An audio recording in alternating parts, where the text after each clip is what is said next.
2차 대전 이후에 원조받던 나라에서 원조하는 나라가 된 국가들이 몇 나라가 있는데, 그 중에서 가장 대표적인 나라가 우리나라, 대한민국입니다.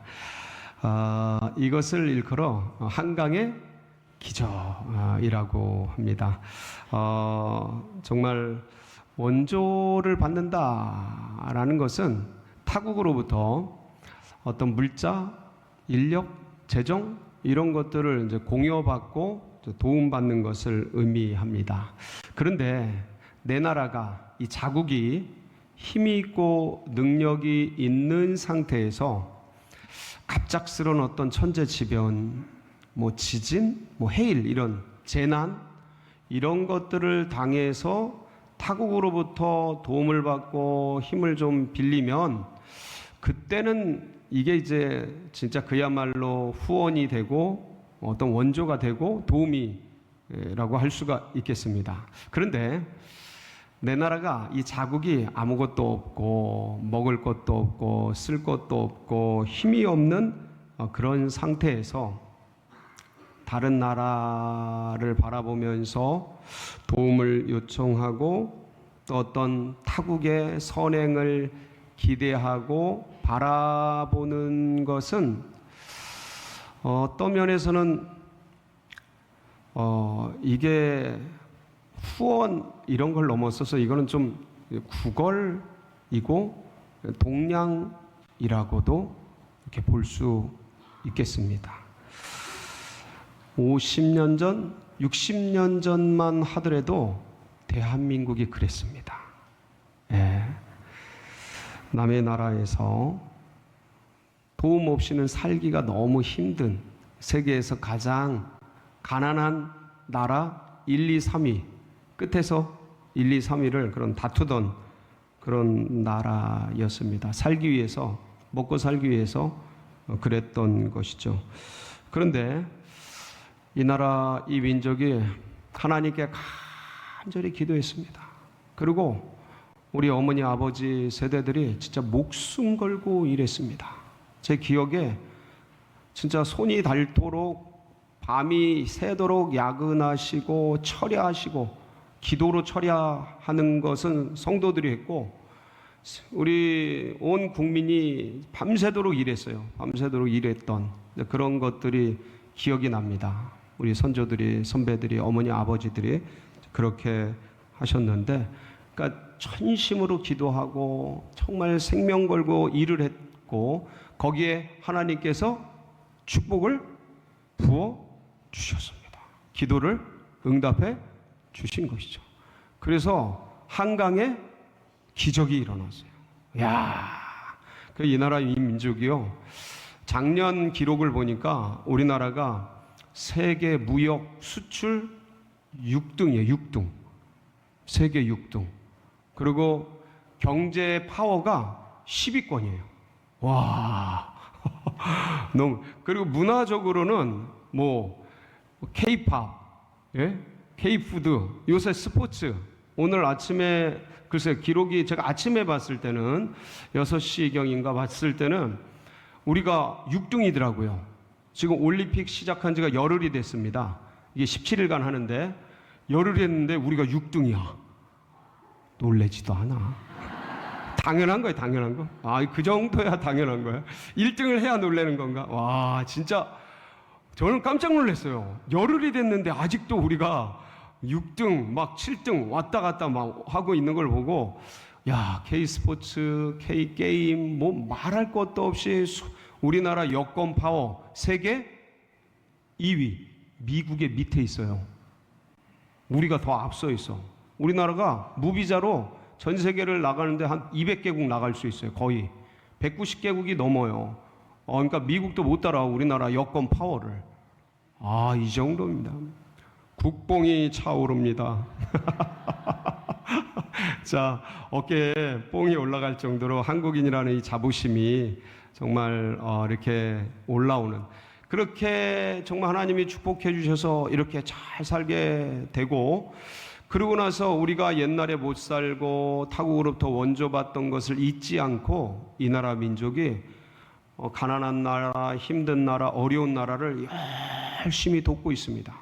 우리나라가 OECD 가입국 중에서 세계 경조 원조위원회라는 게 있어요. DAC, DAC이라고 하는 건데 여기에 가입한 나라예요. 근데 이 위원회에 가입한 나라 중에서 2차 대전 이후에 원조받던 나라가 대개 가입한 나라는 우리 대한민국이 유일합니다.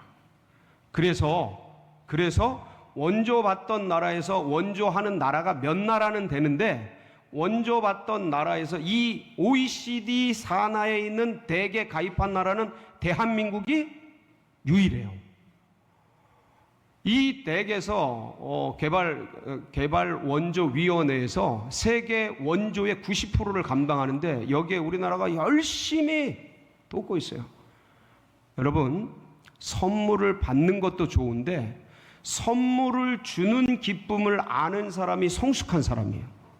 이 나라가 도움받은 걸 가슴에 고이 간직했다가 이제 부유해지니까 이 도움을 세계 열방에 나눠주는, 전해주는 그런 국가가 되었습니다.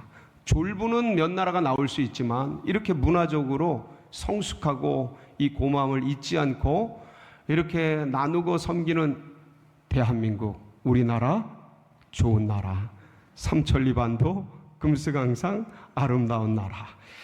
너무 이런 나라를 만들어주신 하나님께 감사드립니다. 우리 주님께 감사의 박수 한번 올릴까요? 네, 감사합니다. 고맙습니다, 주님. 제가 왜 이 원조 얘기를 했을까요? 오늘 말씀을 보면요, 원조 받는 사람이 나오고요, 원조하는 사람이 나옵니다. 그래서 이 말씀을 통해서 우리가 좀 같이 살펴보면서 잘 아는 말씀이지만 이 관점으로, 그러니까 원조 받는 사람의 시각과 시야, 관점은 어떠한지, 그리고 원조를 해주는, 도움을 주는 그러한 분들의 시각과 시야, 이 관점은 어떠한지를 우리가 한번 파고 들어가 보는 시간을 갖겠습니다. 그래서 혹시나 내 안에 어떤 영역 속에서 원조를 받으려고 하는 영역들이 보인다, 그러면 싹 내려놓고 떠나가게 하고 남을 돕고 세우고 원조하고 나누고 그렇게 성숙한 믿음으로 나아가기로 결단하고 성장하는, 깨닫는, 은혜 받는 그런 복된 시간이 되시기를 축복합니다. 오늘 말씀은 언제 일어났냐면 오후 3시경에 일어난 사건입니다. 오늘 1절 말씀에 어떤 배경 속에서 어떤 시간 속에서 일어났는지를 알 수 있는 말씀이 있습니다. 같이 한번 보실까요? 시작. 제9시 기도 시간에 베드로와 요한이 성전에 몇 시예요? 제9시 기도 시간에 우리 선조들은요, 믿음의 선조들을 얘기해요. 이 믿음의 선조들은 예로부터 하루에 5번씩 기도를 했어요. 언제 기도했을까요? 일어나서 눈을 떠서 하나님 감사합니다. 여러분도 모두 하시죠? 모두 눈을 뜨고 하나님 감사합니다. 의식이 돌아오게 해서 오늘 또 하루 생명을 주셔서 또 하루를 선물 같은 날들을 주셔서 감사합니다. 그리고 오전에 또 기도하고 낮에 기도하고 오후에 기도하고 5번째는 언제요? 잠자기 전에 기도하고. 아마 다들 하실 겁니다. 여러분 기억나세요? 다니엘이 이 왕의 조서에 어인이 찍힌 걸 알고도 이전에 하던 대로 하루에 3번씩 예루살렘을 향한 창을 열고 기도하지 않습니까? 그 하루 3번이 낮에 그러니까 사람들이 볼 수 있는 시간에 한 거예요. 그게 이제 오전, 낮, 저녁, 오후 이렇게 되겠습니다. 오늘 시간은 제 9시 기도 시간이에요. 근데 3시, 6시, 9시 보통 이렇게 기도했는데 9시 기도 시간이라는 것은 오늘날 우리나라의 시간으로 말하면 여기다가 플러스 몇을 하면 될까요? 6을 하면 돼요. 6. 그러면 9시에다 6을 더하면 오후 3시. 이 오후 3시가 어떤 시간이냐면 6월절 양 잡는 시간이에요. 예수님이 십자가에서 돌아가신 시간, 요때예요. 해가 한풀 힘을 잃는 시간, 한번 꺾여요. 요때 오후 3시에 한번 자세히 보세요. 우리나라도요, 오후 3시가 되면 한풀 꺾여요. 신기하죠? 이게 한번 첫 번째 빛을 힘을 잃는 시간이에요. 자, 요때 베드로와 요한이 뭐하러 올라가요? 기도하러. 어디에 올라가요? 성전에 올라가는 거예요. 여러분, 기도는 기적을 낳습니다. 잊지 마세요. 오늘 이 말씀이 기적이 일어나는 말씀이거든요. 근데 이 기적이 언제 일어나느냐? 베드로와 요한이 기도하러 올라가는데 일어난 거예요. 그러니까 기도의 자리에 나아가는데 기적이 일어난 거예요. 옛날에 우리 어른들이 저희들 자라날 때 늘 했던 말씀이 있으세요. 뭐냐면, 야, 니네 졸더라도 어디 와서 졸아라? 교회 와서 졸아라. 예배당에 와서 졸아라. 이런 얘기 많이 하셨어요. 자더라도 예배당에서 자. 그게 복이야. 그때는 그게 뭔 소리인지 몰랐어요. 그냥 졸려서 졸았는데, 지금 와서 생각해 보니까 그게 은혜예요, 은혜. 은혜의 자리에 떠나지 말아라는 소리예요. 여러분, 오늘 너무 잘 오셨어요. 이 자리가 복을 받는 자리입니다. 졸더라도 이 자리에서 조시기 바랍니다. 자더라도 여기서 주무세요. 그러면 뭐가 떨어져요?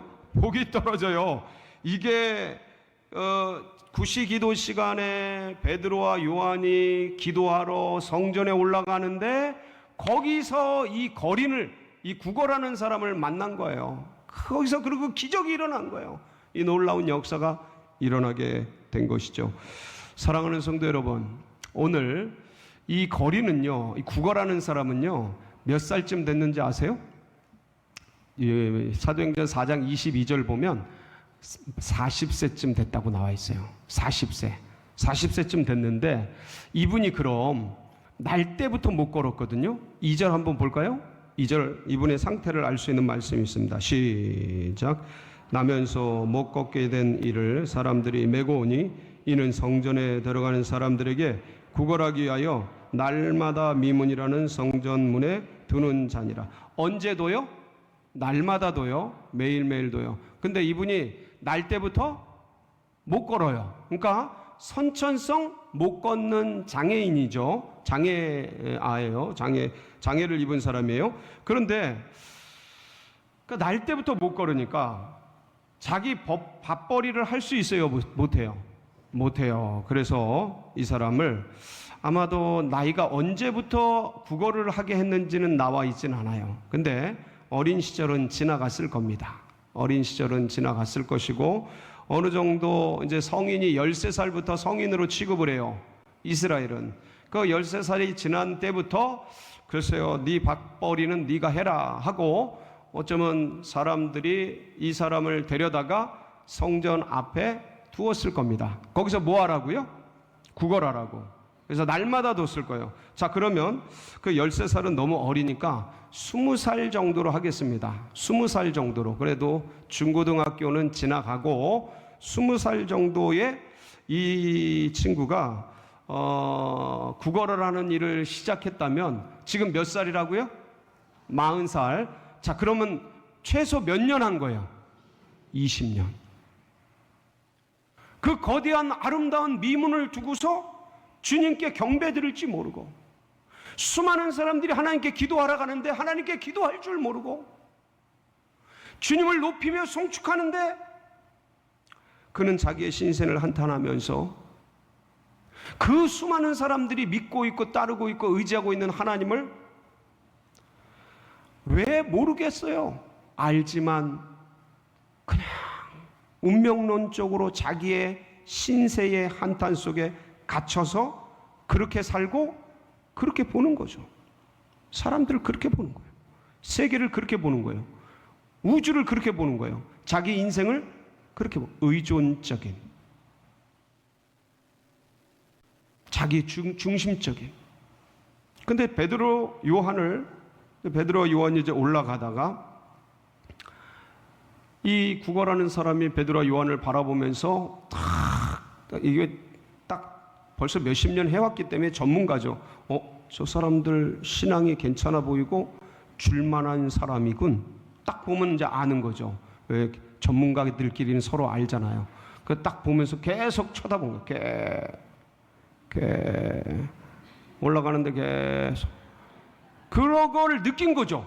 누가? 베드로와 요한이. 그러면서 같이 쳐다봤죠. 말씀을 보면 서로 봐요.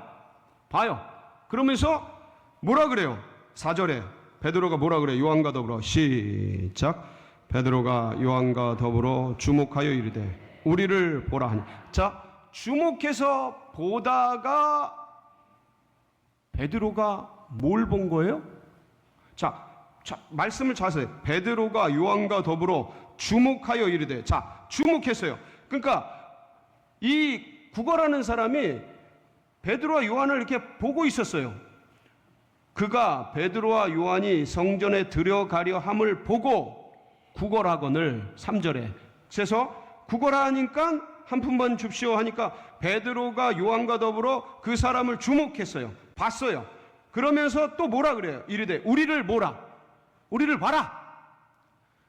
그 지금 베드로와 요한은 그 구걸하는 사람에게서 뭘 본 거예요? 구원받을 믿음을 본 거예요. 치료받을 수 있는 가능성을 본 거예요. 그 못 걷는, 날 때부터 못 걸었던 그 장애로부터 벗어나고 치료받을 수 있는 그 심령을 본 거예요. 그러니까 구걸하는 사람이 한 푼을 생각하고 어떻게 하든 뭔가를 끄집어낼 불쌍한 표정으로 바라볼 그때 그 사고와 인식의 차이가 뭐냐 이거예요. 근데 베드로와 요한은 그 사람의 영혼을 보는 거예요. 심령을 보는 거예요. 여러분, 베드로와 요한이 이때 처음 이 성전 미문으로 갔을까요? 아니면 그동안 많이 왔을까요? 유대인들은요, 날 때부터 그냥 모태신앙인입니다. 아마 이 못 걷는 이 사람도 유대교 신앙이 있었을 겁니다. 날 때부터 그냥 모태신앙이에요. 신앙의 민족이거든요. 그리고 유대인들은 의무가 있어요. 13살 이후가 되면 무조건 1년에 몇 차례? 3차례 예루살렘에 올라가서 절기를 지내야 돼요. 6월절부터 시작하는 절기를 지내야 됩니다. 그러면 지금 나이가 몇 살이에요? 예수님만 따라다닌 게 3년 반이에요. 그러니까 그 전에 성인이 돼서도 많이 왔을 거고, 그 다음에 예수님을 따라서 이 성전에 얼마나 많이 다녔습니까? 분명히 봤을 겁니다. 근데 인지가 안 됐을 수 있죠. 여러분, 사람이 봐도요, 인지가 안 되는 게 많습니다. 차를 타고 가다 보면 분명히 눈으로 보면서 가는데 인지가 안 되는 게 많아요. 그러다가 어느 날 자전거를 타고 가보면 뭐 안 보이던, 못 봤던 게 보여요. 그거는 없었던 게 아니에요. 있었는데 눈으로 봐도 인지가 안 되는 게 뭐로? 자전거로 가니까 보이는 거예요. 자전거 타고 다니던 분들은 어느 날 걷다 보면 자전거 타고 다니면서 인지가 안 되는 게 걷다 보면 보이는 경우가 종종 있어요. 빠르게 다니다가 보면 못 보던 게 어느 날 찬찬히 여기 이런 게 있었네? 전에부터 있었어요. 그러니까 인지가 된 거죠. 이분은 원래부터 계속 날마다 거기 있었는데 수없이 그것을 왔다가 했던 베드로와 이 요한의 이 인식 가운데 이 사람이 들어온 거죠. 들어왔는데 이 사람이 거기서 늘 구걸하고 있었는데 그날따라 영혼이 보이는 거예요. 심령이 보이는 거예요. 그날따라 영혼이 보이고 심령이 보이는 이유는 뭐겠습니까? 베드로와 요한이 며칠 전에 마가의 다락방에서 오순절 마가의 다락방에 성령 충만을 받아 보는 게 달라진 거예요. 보는 게 새로워진 거예요. 저 사람 안에 구원받을 만한 믿음이 있는 게 보이는 거예요. 그러니까 베드로가 그 손을 딱 잡으면서 뭐라 그래요? 은과 금은 내게 없거니와 내게 있는 이것으로 내게 주노니 나사렛 예수 이름으로 일어나 걸어라. 뭘 보는 거예요? 영혼을 보는 거죠. 이 사람은 뭘 받은 거예요? 치료받고 회복된 건 나중이에요. 뭘 받은 거예요? 예수 그리스도의 이름을 받은 거예요. 예수 그리스도의 능력을 받은 거예요. 그러니까 베드로와 요한은 이전에는요, 믿음이 있었어요. 믿음이 없었던 건 아닙니다. 오순절 이전에도 믿음이 있었어요. 그런데 예수 이름의 능력이 뭔지 잘 몰랐어요. 근데 그게 보이기 시작하는 거예요. 예수님의 능력이 어떤 건지 잘 몰랐어요. 근데 그게 인식되기 시작하는 거예요. 그게 보이는 거예요. 그리고 그 이름의 권세가 어떤 건지 그게 느껴지는 거예요. 확신이 되는 거예요. 이게 이전에는 없었단 말이에요.